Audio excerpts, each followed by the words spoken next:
Hi everyone, my name is Michelle Kelly. Welcome to my 2019 New Year's resolution, Be the Change, where I broke up with fear, I broke up with shame, and I broke up with guilt. I'm going to get started by reading my inspiration that got me started. Our deepest fear is not that we're inadequate. Our deepest fear is that we are powerful beyond measure. It is our light, not our darkness, which most frightens us.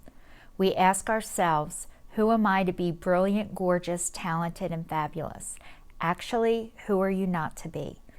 You are a child of God. Your playing small does not serve the world. There is nothing enlightened about shrinking so that other people will not feel insecure around you. We are all meant to shine as children do. We were born to make manifest the glory of God that is within us. It is not just in some of us. It is in everyone. And as we let our own light shine, we unconsciously give others permission to do the same. As we are liberated from our own fear, our presence automatically liberates others. Marianne Williamson. Welcome to everyone who's joining me for the first time, and welcome back to everyone who has seen me before.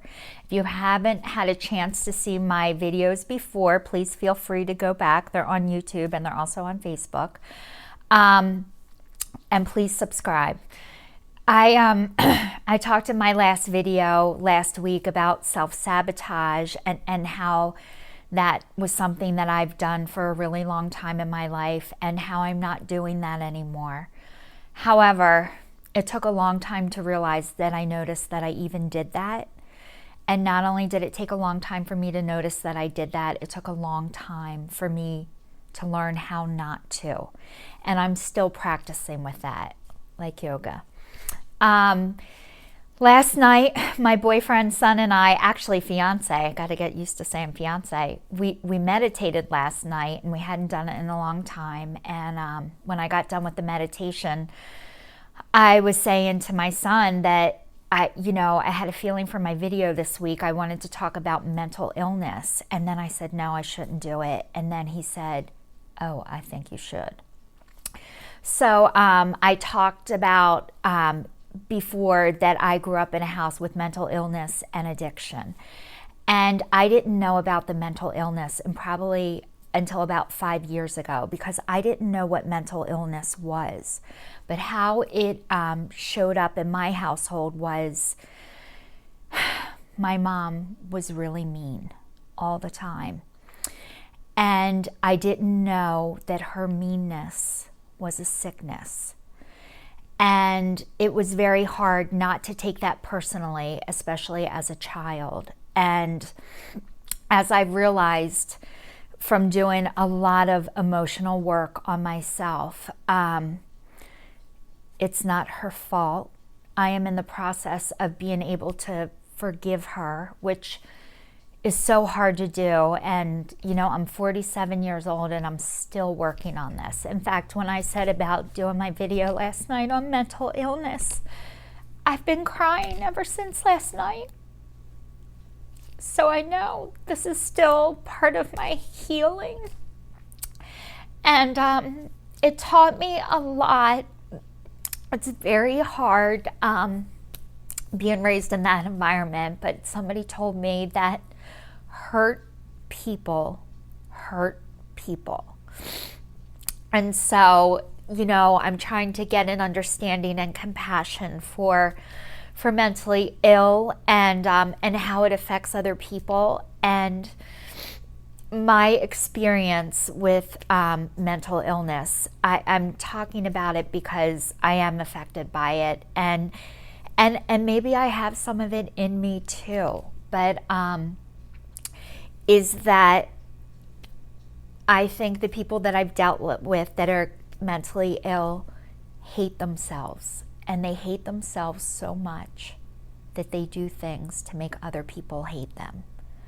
And like I talked in my past video, is when I thought I was stupid, I supported that. So if I don't believe I am likable or lovable, my actions and my behavior support that.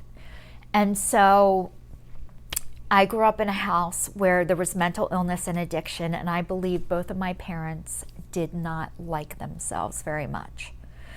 So as a result of that, I don't think their children were able to like themselves that much. So what I tried to do when I had my child was I was going to give him everything that I never got.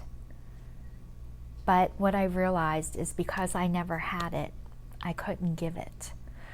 So as I'm working on getting it, I'm able to give it. But this is a process, and it takes a lifetime. And I'm going to leave you with this. My one girlfriend explained this, and I thought it was a great visual. Imagine yourself driving an SUV, and life is coming at you, and you just keep throwing it in the back, throwing it in the back. But eventually, your SUV hits a brick wall, and all your stuff from the back is in the front. And I've had minor incidences with my SUV, and I could shove it back. But eventually, divorce, loss of family members, things keep bringing it up until eventually you have to deal with it. And there is no way around it except through it. So as I am working through this, I want to share it with all of you because I'm not through it. But I'm learning how to go through it, and as I'm going through it, I want to be able to give that to everybody else as a way of saying, it was very ugly, and I don't cry pretty. Thanks, Carrie Underwood. So anyway, but I am crying, and I am grieving, and I don't know how long this process is going to take, but I'm going to do it anyway. So I know that God is walking with me as I go through this, and it's just takes a lifetime. Thanks so much for watching, and stay tuned. I will see you all next week. Take care.